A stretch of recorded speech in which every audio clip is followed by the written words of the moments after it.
Falmerabatsika rehetra aminaran'i Jesosy amin'ity andro anio ity manona fiadanan'ny Tompo aminao izay tonga eto amin'izay rehetra manaraka ihany koa na lavitra na akaiky amin'ny alalan'ny tambazotra amin'ity andro anio ity fiadanan'ny Tompo anao. Saotra ny tompontsika mbola afaka indray tafahoany eto androany ao tsara ve ianao aloha e. So dia dozidoziny anohanana na tsy fantatro fa iainao ny tompo indray tsika androany. Ampahirezo kely ilay namanao akaikinao iain'ny tompo indray tsika androany.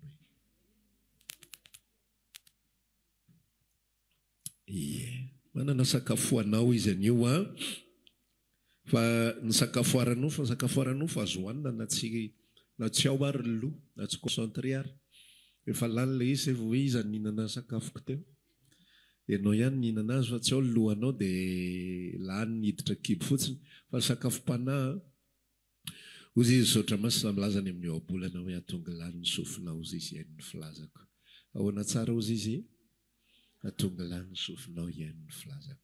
Tanao boky Matthieu 5 ao misy tantara, misy zavatra resahan'i Jesosy zay resaka fahasambarana ilay izy. Dia zavatra ambaran'i Jesosy voalohany indrindra dia zao hoe sambatra ny olona nona sy mangetaheta fahamarinana fa izy nofokisana. Dia amin'ny dika teny hafa ilay izy tsy hoe sambatra ny olona nona sy mangetaheta fahamarinana. Hay tsy izay ilay izy fa ilay hoe sambatra ny ny mahantra malahelo fa azo fanjakany lanitra zay. Sambatra ny malahelo am-panahy. Ny andininy faharoa Matthieu 5:7. Sambatra ny malahelo am-panahy fa azo ny fanjakany lanitra. Dia amin'ny dika teny hafa ilay hoe sambatra ny malahelo am-panahy dia zao hoe ny dika malahelo moa zany mahantra rehefa mamaky baiboly amin'ny teny malagasy tsika. Fa ny dikan'izy io amin'ny teny hafa dia zao hoe sambatra ny olona mahatsapa ny anatiny fa mahantra ara-panahy izy fa azo ny fanjakany lanitra. Satria manina be dia be ny olona tsy mahatsapa an'izany.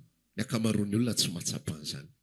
Fa ny ankamaroan'ny olona zay efa mahay mivavaka ka mandray fitahiana, mitady fitahiana amin'Andriamanitra, mitady fanasitranana, mitady an'Andriamanitra hitondra ny fiainana. Fa misy karazana olona kosa manatona an'Andriamanitra. Dia ahoana ny toe-pony sy ny toe-panahy? Malahelo am-panahy izy. Inona ny antony anatonana an'Andriamanitra? Satria eno ny any anatiny any fa mahantra izy. Mahantra izy. Tsy manana inona izy. Misy tsy ampy any anaty fanahy.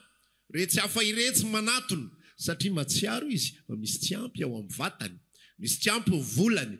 Misy tsy ampy fitiavana izy. Tsy ampy namana izy. Tsy ampy sakafo izy. Tsy ampy felam-boly izy.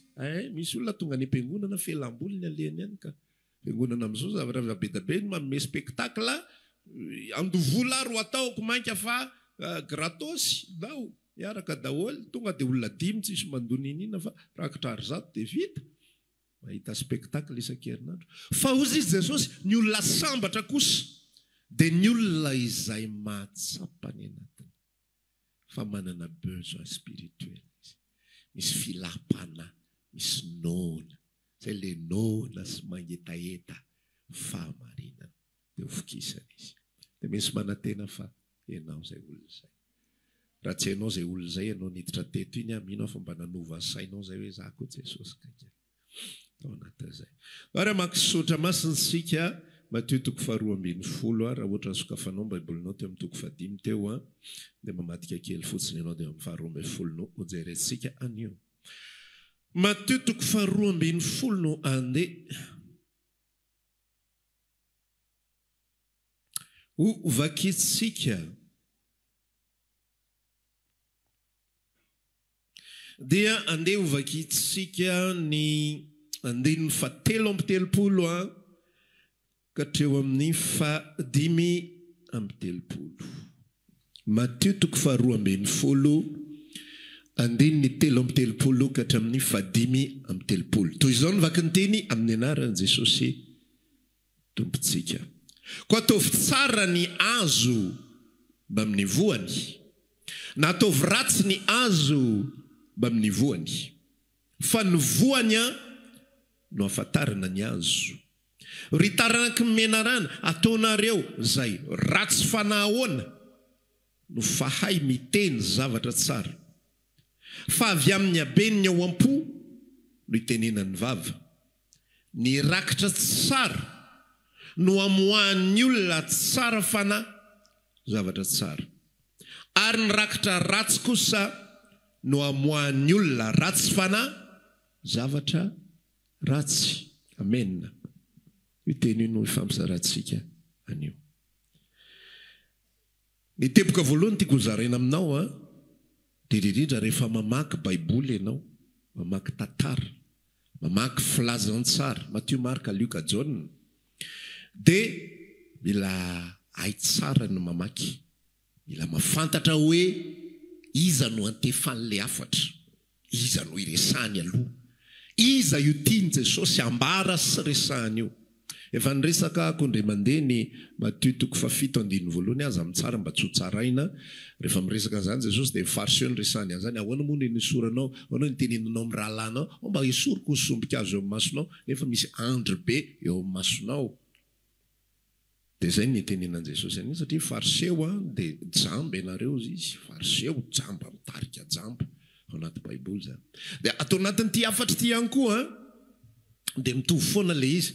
À chaque fois Jesosy ataoko hoe 7 isanjato na 5 isanjato ny fotoana rehefa mitory Jesosy dia ny antefan'ny afatra dia ny jiosy sy ny fariseo. Iza tsara? Ny jiosy sy ny fariseo. Ka le zavatra zay resahany eto dia eo ambony eo izy dia mbola miresaka le izy mikasika fariseo izy le 34 izy milaza le izy ka taranaka menarana. Izy miresaka jiosy izy taranaka menarana. Dia eo amin'le 33 izy milaza zavatra ohatra hoe ataovy tsara ny hazo mba amin'ny voany, na ataovy ratsy ny hazo mba amin'ny voany, fa ny voany no hafantarana ny hazo. Ino moa le fandehan-javatra, ino moa zavatra resahan Jesosy ao anatin'io zavatra io? Ny hoe ataovy tsara ny hazo mba amin'ny voany dia zao le vatakazo iny dia ataovy tsara ozy izy iny. Ino moa le hazo zany? Le ao anatin'le olona. Azonao? Le ao anaty. Le fo, le maizy an'le olona, ataovy tsara iny ozy izy, dia ataovy tsara koa no miseho ivelany. Azonareo? Fa ny problema ny fariseo dia zao, ny ivelany azy no nataony tsara, nefa ny anatiny dia zao filazan'i Jesosy azy, taka fasana lalotra fotsy.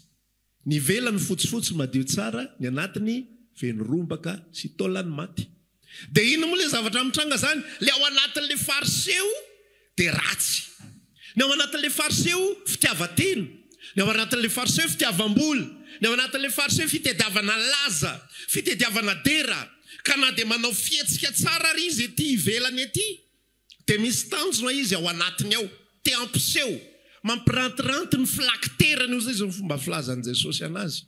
Asehony amin'ny olona fa mpivavaka izy, asehony amin'ny olona fa tena ara-panahy izy, asehony amin'ny olona fa tena mahavita izy. Rehefa mameza dia ataony tena hitan'ny olona rehetrarehetra hoe tia ny fanomezana. Iny tantara resahan'i Jesosy iny hoe rehefa mandeha manome, rehefa manome zavatra ho an'olona ianao, manao fiantrana ianao, aza mitsoka anjomara eo anoloanao.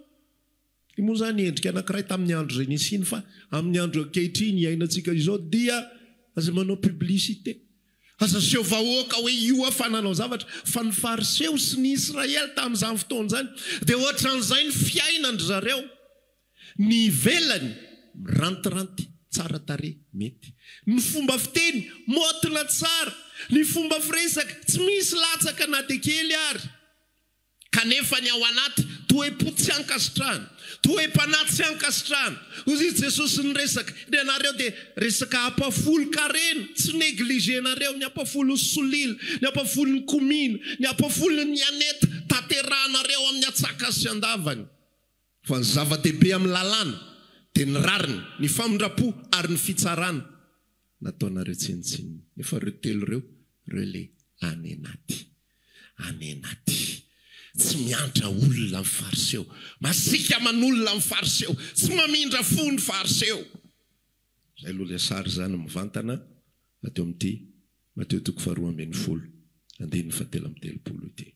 Dia ozy izy miresaka ao anatin'le izy, ry taranaky menarana amin'izay, izy zany miresaka hoe ataovy tsara ny ivelany, sy ny anatiny fa izy ihany no miresaka avy eo hoe fa na izany ary nareo nke taranaka mena rany tsy hainareo ataonareo izay ratsy fanahy ahoana no fahay miteny zavatra tsara zany hoe miresaka aminareo fotsiny a fa mazava ho azy rehefa vita ny resako tsisy rarahinareo an'izany tsisy ninona fa za mba te hizara fampianarana ho an'reto mpianatro reto za mba te hampianatra ny reto olona manaraka ireto zanako ara-panahy izay taizany hafa ireto rehefa aveo hoe isika tsy petsara vela tsy taka ny fariseo tsy manamboatra zavatra ety ivelany isika fa ny ao anatin'ny trava etsika aloha dia mivoaka ho azy ety ivelany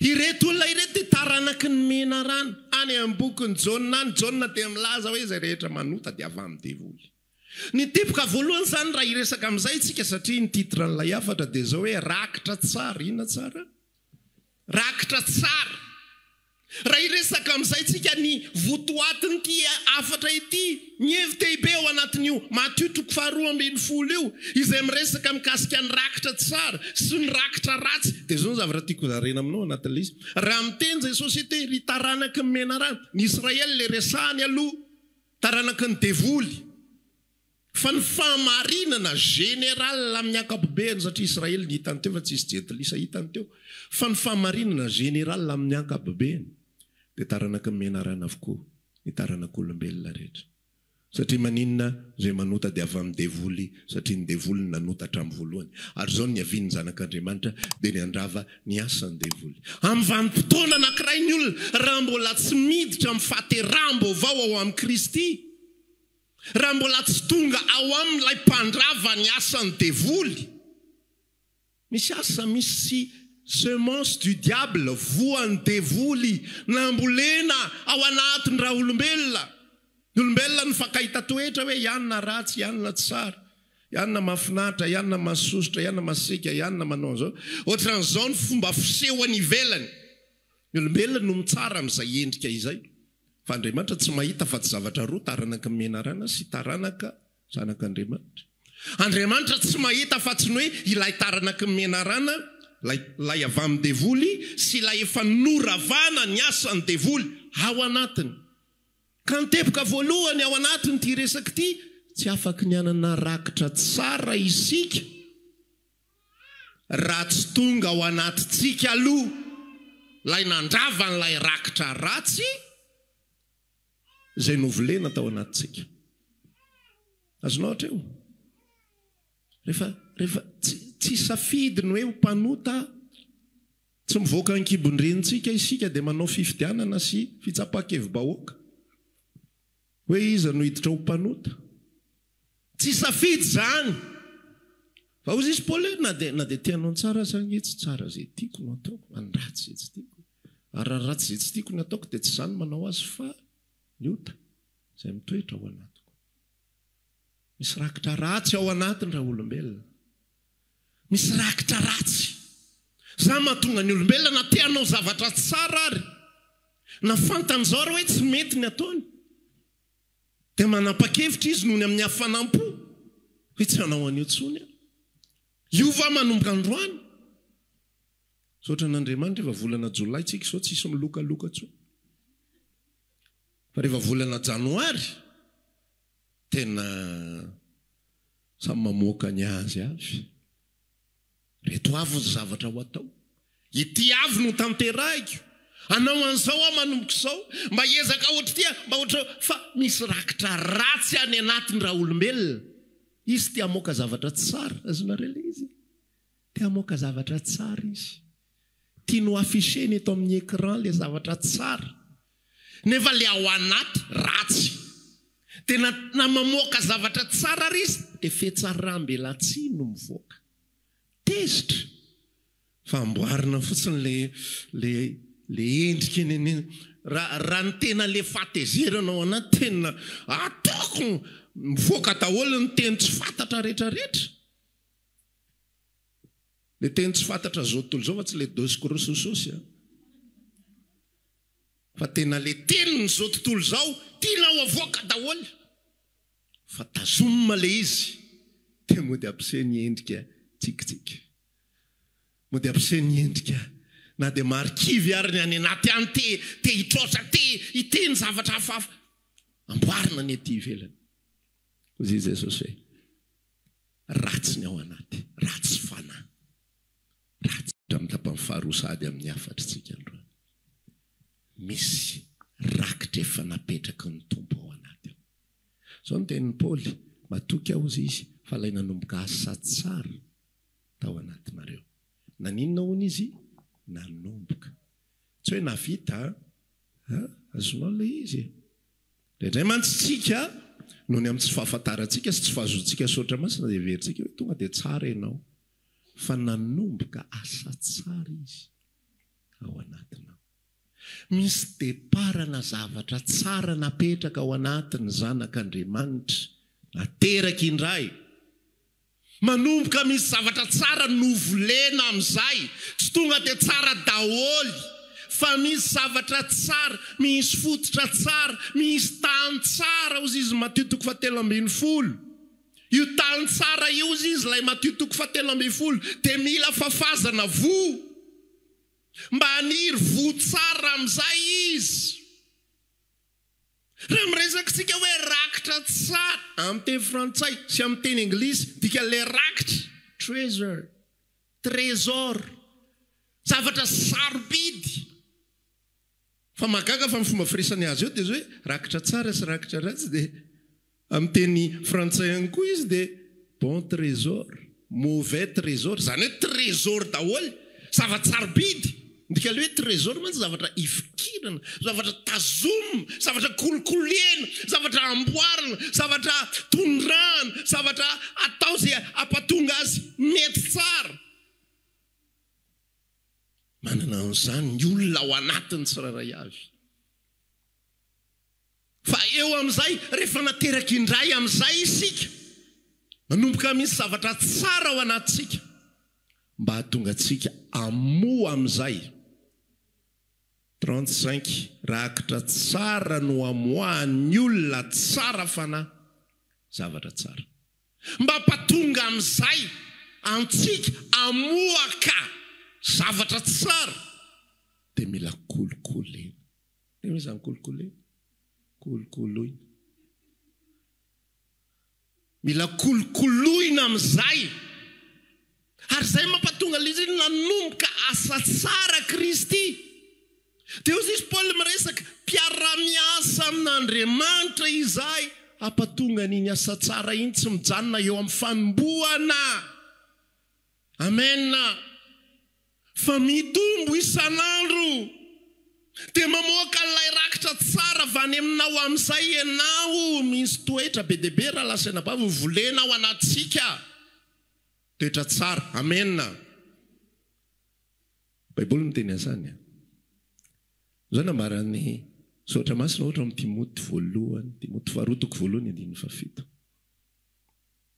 Tsy omena fanahosy ianareo fa fanamahery.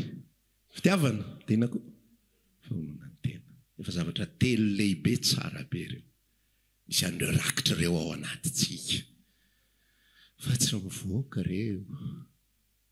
Tsy mivoaka ireo. Rakitra fotsiny ireo. Natao hoe rakitra nge zavatra ampiriny. Azonao ve zany? Zay ilay mahatonga ilay hoe trésor. Ny trésor zavatra ampiriny.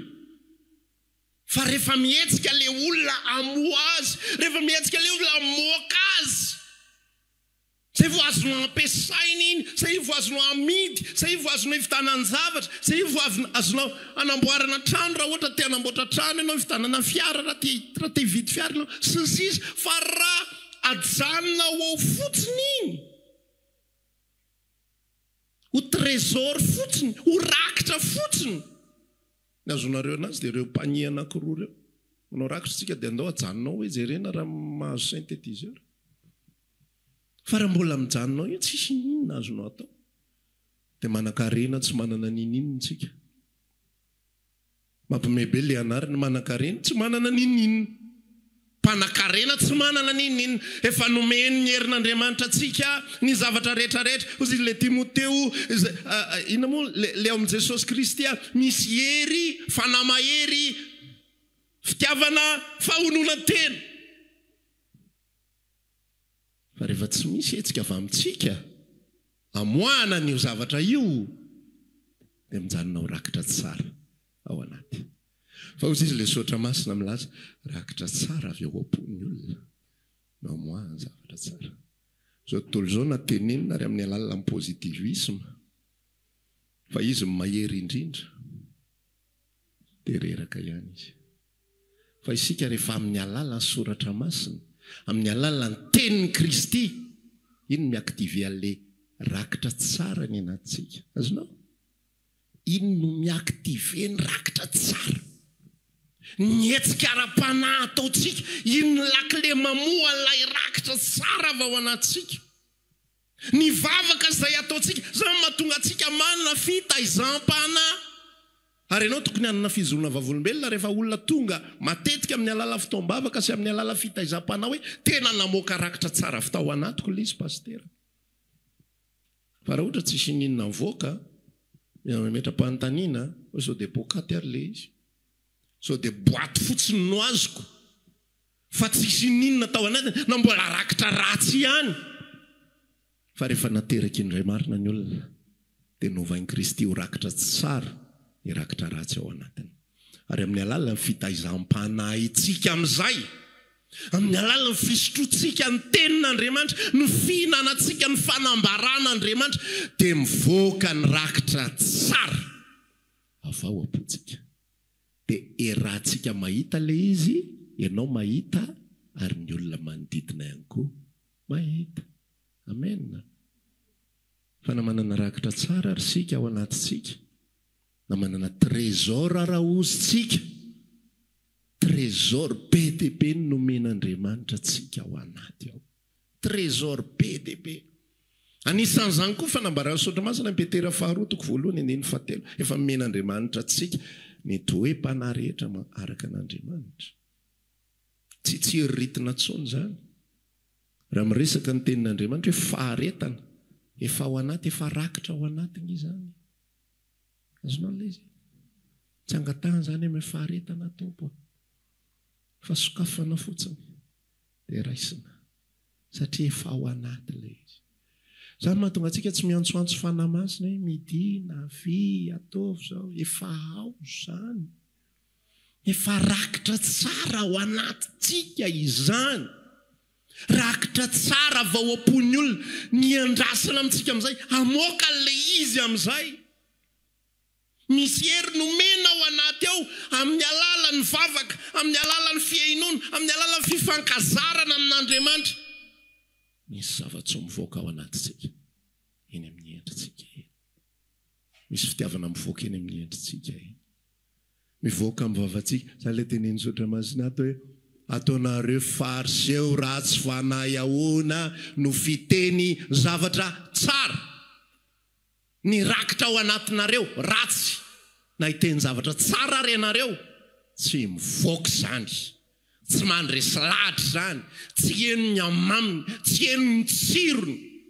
Hozy Paoly rehefa miresaka hoe izay hozy izy dia anitry Kristy, parfum du Christ izay, parfum de mort izay, fa parfum de vie ihany koa. Anitry Kristy ho amin'ny fahafatesana izay, ho an'ny olona tafotohana ny amin'ny filazany tsara. Fa anitry Kristy ho amin'ny fahavelomana izay. Manao ahoana ianao mandehandeha io? Mamoaka fahavelomana ve ianao ho an'ilay olon'ny Kristy tahaka antsika? Fa zany na rakitra ao anatintsika. Rehefa misy olona reraka, misy rakitra any anaty any, hampaherezana ny olona io, hampatanjahana ny olona io. Misy olona kivy, misy rakitra tsara atao anatiko. Izay ny tenenan Jesosy mihitsy hoe nareo hoentin'ny olona eo anatrehan'ny sinedriona ianareo, hoentin'ny olona eo anatrehan'ny mpanapaka ianareo, hoentin'ny olona eo anatrehan'ny mpanjaka ianareo. Fa zao aza matahotra ianareo. Tsy hoe satria nareo mahibe, fa hozy izy filazany aza matahotra amin'izay fotoan'izay, fa tsy ianareo ny teny, fa fanahiny rainareo izay ao anatinareo. Rakitra tsara ao anaty. Sasy ianao mandehandeha ty, dia izay mihitsy ilay atao hoe vavolombelon'i Jesosy Kristy. Ny olona rehetra afaka miteny baiboly, ny olona rehetra afaka manambara verset biblika, fa inona ny rakitra avoaka ny olona io, ary inona ny vo avoaka ny olona io. Mbola vo standard fotsiny raha miresaka efa tsy ratsy, zany hoe tsy mijangajanga, tsy miteny ratsy, tsy manao kolikoly, tsy mangalatra, efa tsara zany a. Fa mbola kapasitena olombelona fotsiny amin'izao zany. Fa le kapasite avy amin'ny fanahy masina azonao vakiana io bokiny Galatiana 5 izay haitsika tsara io, ireo vo tsy anankisivy fa anankiray. Voan'ny fanahy, vokatry ny fanahy. Izao ny vokatry ny fanahy miteny malagasy ilay izy ohatran'ny BDB. Fa midika teny hafa le fruit de l'esprit, fa tsy lay fruit. Raha ihany ilay izy. Tahaka ny voasary iny zany dia misy asiny BDB, dia takizay fruit de l'esprit. Sokafanao ilay voasary dia ao daholy. Tsy mbola naminokatra ianao voasary ka tsy misy asiny, fa misy asiny daholy izy dia ny anankiray fitiavana. Fahononan'ny tena, sy sisa rehetrarehetra. Ireo rehetrarehetra ireo tsy miara-mipoitra ao aminao daholo ireo. Fa mipoitra ireo fotoana ilanao anazy. Eto mila faharetana, dia miseho ny faharetana. Eto mila fahatsaram-pana, dia miseho ny fahatsaram-pana. Dia indray mantsika hafa ny fitsarantsika le izy. Dia lasa osisika hoe za tsy mba manana. Jesosy hoe za mba meo fitiavana, za mba meo an'izao, za mba meo an'izao. Ny mikolokolo fotsiny ny anjarantsika, ny manondraka no anjarantsika, ny mitaiza fanahy ny anjarantsika, ny miaro ny tenantsika tsy tratry mipetipetindota eto amin'izao tontolo izao no anjarantsika. Amen. Inona petipetindota eo amin'izao tontolo izao? Ny information ratsy rehetra fafon'izao tontolo izao. Toe-po ratsy eny amafazany an'ireny, mamafy zavatra izy. Dia rehefa tsy mandray izay avy amin'Andriamanitra isika, dia ireny zavatra ireny ny raisitsika. Dia rehefa ireny zavatra ireny ny raisitsika, dia miala tsiny aminao fa tsy lakile mamoan'ilay trésor ao anatinao ireny zavatra ireny. Fa mamatsy fotsiny ihany ilay manofo sy olombelona anao. Izay efa novonoany Jesosy, izay efa nomboany teo ambonin'ny hazo fijaliana. Fa rehefa ilay ihany Kristy ny tompon'ny trésor, dia mazava ho azy fa izy ihany koa no manana ny lakilean'ny trésor. Amen. Dia rehefa ilay lakileany aminy no alainao, Jesosy hoe raisiko ny lakileany aminao, amako an'ity rakitra tsara ity. Ianao zany mandehandeha eny an-dalana eny dia aza mieritreritra tsony hoe ratsy. Amboary azy, talohantsika ny ratsy. Amen. Lazao ilay namana talohantsika ny ratsy hoe.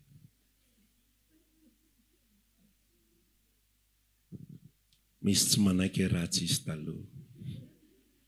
Za manjakely foana hatramin'izay. Fa zay ilay tantara ilay resama teo 2:12. Rakitra ratsy, taranaky mena rano, rakitra ratsy, ratsy fanahy. Ratsiratsy ianao dia tsy maty ho anao Jesosy, satria izay ny teniny amin'ny boky Romanina 2:7. Kristy Jesosy maty ho an'ny mpanao ratsy.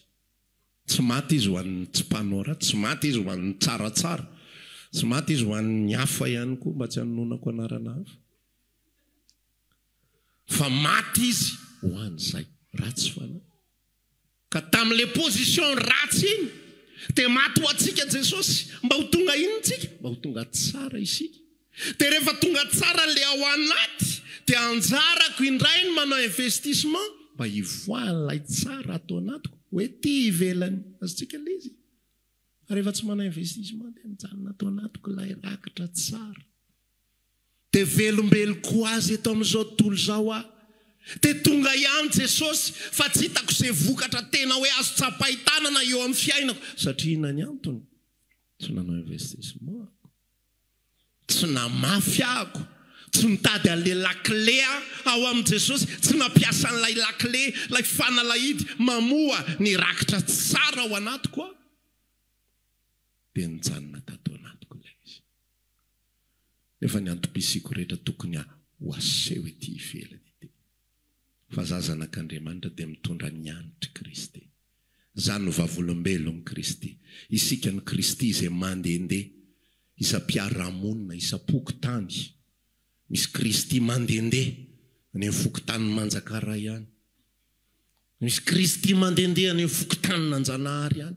Misy Kristy mandendeha ny fokotanin'ny Tosy ihany. Any amin'ny tontolo rehetrarehetra zay misy Kristy mandendeha, misy antitra Kristy, misy fofony Kristy. Izay ivoaka amin'ny alalan'ny famafazantsika zavatra tsara ao anatintsika. Amen. Raha variana amin'ny fiainana fotsiny tsika dia mijanona ao anatintsika izy. Dia mirehare fotsiny tsika hoe izay zanak'Andriamanitra, izay mahatakatra. Sanao mbola tsy nahita olona be dia be manao ohatr'izany. Mirehareny amin'ny fahalalahany fotsiny. Tsy marina izany. Diso izany. Zao ny ambany ary tsy hitanao kaya, ary nareo tsy ampy révélation be ambara fotsiny. Fofonina le antitra Kristy. Aizary izy zany. Be ihany maheno an'ilay fofony, maimbo-olombelona. Fa tsy maheno ny hanitra Kristy. Sainao zanak'Andriamanitra novaina ny tao anatintsika, lasa tsara izy ao. Aza mitady zavatra hafa itsony rehefa ny ety ivelany. Azonao le izy, le zavatra zaraiko aminao zany dia zao tsiny. Indraindray tsika mijery ny ety ivelany, dia le atao anatiny foana ny ilantsika vaniny. Zao dia mbola tsy fa ahoana ry sa. Mitady assurance foana tetezina daholo ny pastera rehetrarehetra. Fa vita ny entretien. Fa ny azo mbola toy zany. Fa liana oatra zao. Raha mbola misalasala kely a pastera. Ty ve tena oatra zao marina. Za mantsy mbola manao oatra an'izao. Dia misy fotoana mbola latsaka oatra. Misy fotoana za mbola miteniteny foana. Ny mahatonga an'ireny dia tafajanona fotsiny ao anatinao ny rakitra tsara. Mahatonga ianao nona sy mangetahita fahamarinana nefa rakitra tsara ao anatinao zany. Azonao ve le izy? Mahatonga ianao tsy ny olona rehetra ho any nona an'izany. Ny olona nona valim-bavaka, ny olona nona vary sy laoka, nona gote, nona tsy fantatra, nona vola. Fa ianao nona sy mangetahita ny fahamarinana. Ianao mahatsiaro ho fanahinao tianao hovokisana zany ny ilomaizanao sy irianao fatratra. Ny olona tsy normal le. Mahatonga ianao olona tsy normal le fa nasiany Kristy zavatra hafa tao anatinao ao. Dia ny anjaranao fotsiny amin'izay sy manendra tsy mivoaka ety ivelany le satria misy lakile fotsiny sisa. Raha eo ny fifandraisana amin'ny Kristy fa ho amponao raha teo zany efa tianao zany. Fa indray fotsiny ianao varimbariana. Indray fotsiny ianao lany fotoana amin'ny zavatra hafa maro isan-karazany dia tsy mahazo vahana ilay fanahinao. Tsy mivola ilay lakile, dia tsy mivoaka ilay antitra, tsy mivoaka ilay trésor ao anatin'ilay fitoerana trésor. Ny fotoantsika rehefa niresaka le hoe manana an'izao rakitra izao anaty vilany-tany izahay, itiana atao hoe vilany-tany satria tany no vola volain'Andriamanitra hanamboarana ny olombelona. Le ao anatinao no rakitra trésor. Fa hozy Paoly hoe vakiana aloha le vilany-tany zay vao mivoaka ny rakitra. Dia hozy amin'ny resaka ito sokafana ny lakile amin'ny alalan'ny fananantsika fifandraisana amin'Andriamanitra. Raha tsy mivoaka ny toetra ny Kristy ao anatintsika, ampitomboy fotsiny ny fifandraisana. Fa tsy ho fanamelohan-tena ny ampitomboana. Amen.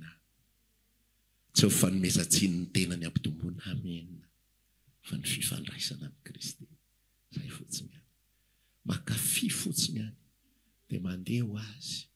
Misy karazana olona te-hengeza tiaka olombelona moa zany tena hafahafa mihitsy ny ao ny te-hihena fatratra. Dia ao ny te-hengeza fatratra. Dia misy indray te-hitazona poa tsy haitsony mihitsy. Tena be famindra-po Andriamanitra fa raha za fa felako te-hamaina tsirairay avy.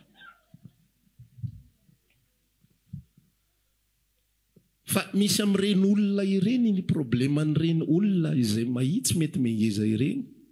Dia ny ankamaroam-potoana ny problema dia atao anatin'ny sainy ato. Misy fikorontanana foana. Misy fikorontanana foana manao zavatra ray mihinan-kanina le araka le lazaiko teo fa lany ny hanina zay vao hoe fa lasa izy teo. Tsy manam-potoana mihinan-kanina fotoana tsy tokony hinanana. Dia hohanina daholo ty produit rehetrarehetra ty tsy hisy vokany rehefa avy eo satria le metabolisme tsy mandeha amin'izay loany. Fa raha milamina fotsiny ny any anaty mahazo aina tsara, mihinan-kanina miala sasatra tsara, reposer tsara, ny atodo tsy mieritreritra asa tsy mieritreritra ahoana ndray reny anaovana ry mofo tsakona ihany ahoana sady mieritreritra zaza maditra iny ahoana ny tombonao amin'izany fa raha reposer tsara fotsiny sainy reposer tsara vatany tsy masono ny sakafo mitsangana fa mipetraka tsara mahazo aina tsara mihinana normal mavelona tsara salama tsara ny vatany mitombo mahazo aina tsara te takizay ihany koa ny fiarahana amin'Andriamanitra mahazo aina tsara fotsiny ianao miaraka amin'i Jesosy tsy vesarinao azo vesatra ny fiarahamonina izao tsy rarahinao zay zavatra tenin'ny lenana raha ohatra nareo mpivavaka makatsy makarotsy sotra tompo fa fantatro zay aloha fa za kafia fiarahana aminao fa reny manavesatra atsika Jesosy io raha ohatra aho ny mpivavaka dia alohanao no any amin'ny vafobe misy olona mahivavany raha ohatra nareo mpivavaka alohanao ho any amin'ny afobe izy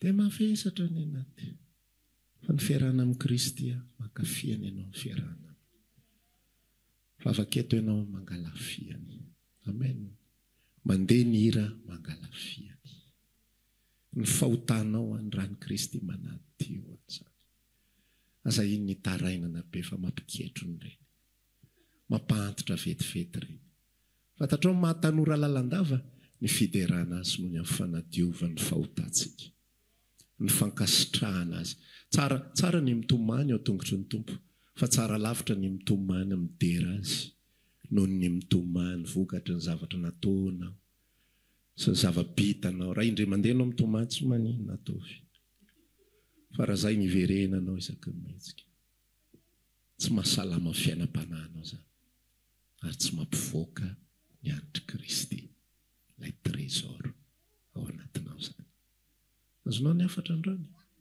efa ao le izy mbahirezo namanao efa ao le izy amen makalaka lesy izy tsika sokafana dia avela ivoaka amen tanantsika hivavaka kehitriny samy miresaka amin'ny tompo androany arak'izay nyresahany ianao sy namanginy ny fanahinao indray raha maniry ary hivavaka aminay ianao dia tongava ary isaky ny alahady amin'ny 7 ora sasany ny talata amin'ny 12 ora sasany ny alarobia amin'ny 12 ora eny Antsahamanitra 100 metatra ambany fijerena fety trano gribege amin'ny ankavian-dalana tongava soto